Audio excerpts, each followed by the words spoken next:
这个看字。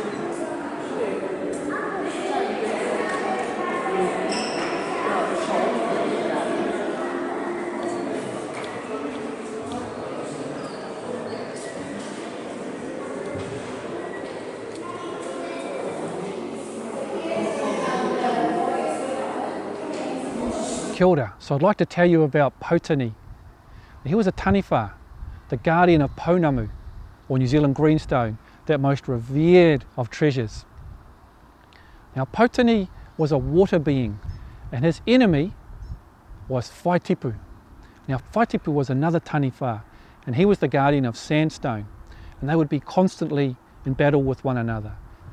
One day, whilst Whaitipu was pursuing POUNAMU, POUNAMU snuck around the corner of an island called Tuhua and took refuge in a bay there. And while he was taking refuge in that bay, he looked across and saw a beautiful young woman, Waitaiki, coming to swim in the ocean. And so, being the taniwha that he was, he made off with Waitaiki and he headed off to the mainland.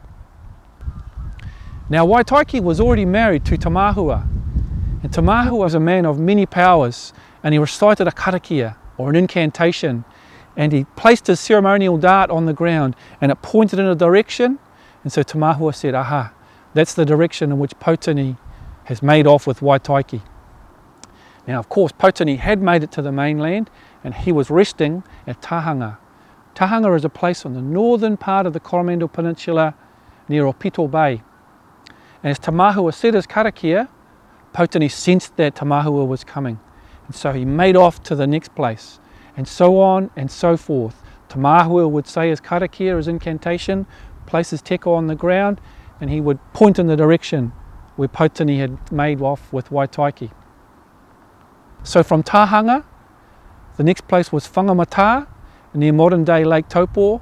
The next place was Rangitoto ki te Tonga, we call today D'Urville Island.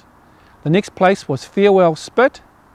And the next place was Piotahi, way down the southern part of the west coast of the South Island to Milford Sound, before POUNAMU turned around and came back up to the Arohura River.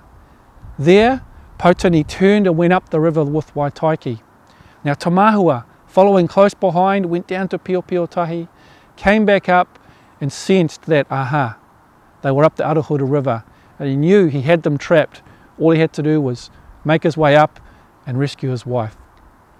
However, POUNAMU wouldn't let that happen. He resolved that if he couldn't have Waitaiki, well, then nobody would.